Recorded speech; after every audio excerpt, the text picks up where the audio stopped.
Who is the Holy Spirit? Well, there's a lot to that.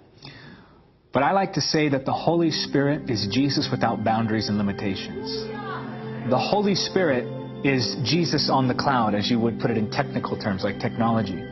The Holy Spirit is the one who gives us boldness to evangelize. Think about what he did with Peter in Acts chapter 2. The same man who denied Jesus now boldly proclaiming the gospel. And for every time he denied Jesus, 1,000 people came to the Lord.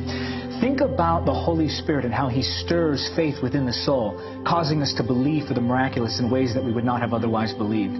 The Holy Spirit is the one who helps us to pray, because no man or woman, no matter how anointed they are, knows the way into the presence of God. Only the Holy Spirit knows the way into the presence. And so in prayer, he guides us. In worship, he reveals Jesus and makes him real, causing our hearts to be stirred and burn with holy fire to where we cannot contain that passion that overflows with us as adoration of Jesus.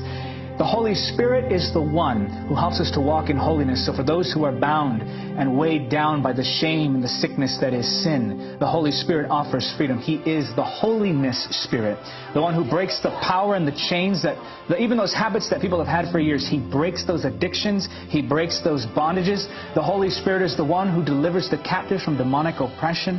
The Holy Spirit is the one who moves in us and gives us revelation of the Word. Sometimes when we read the Word, we're saying, I just want to see Jesus. He causes the information of the Word to go from just information to revelation. And revelation brings transformation.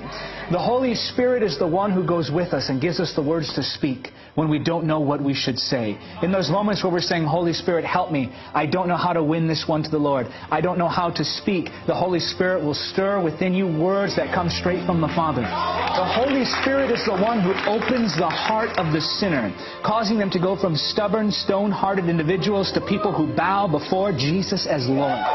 The Holy Spirit is the one who anoints us for ministry and appoints us into the call of God. He takes ordinary lives and makes them lives that transform the world. I like to say that a single moment spent in the presence of the Holy Spirit can transform your life, but a life spent in the presence of the Holy Spirit can transform the nations. The Holy Spirit is that something more. He's that deep stirring. What was it, do you think, that caused the martyrs to lay down their lives and say, take my blood, we want to preach the gospel. Jesus is Lord. That's the Holy Spirit stirring the love of God in that heart, shedding the love of God abroad in our hearts. The Holy Spirit is the one who gives us all the promises of the Father. The Holy Spirit is the one who causes us to walk in the perfect will of God, not by the day, not by the hour, but down to the millisecond. Like you really love the Holy Spirit. I could go on and on and on.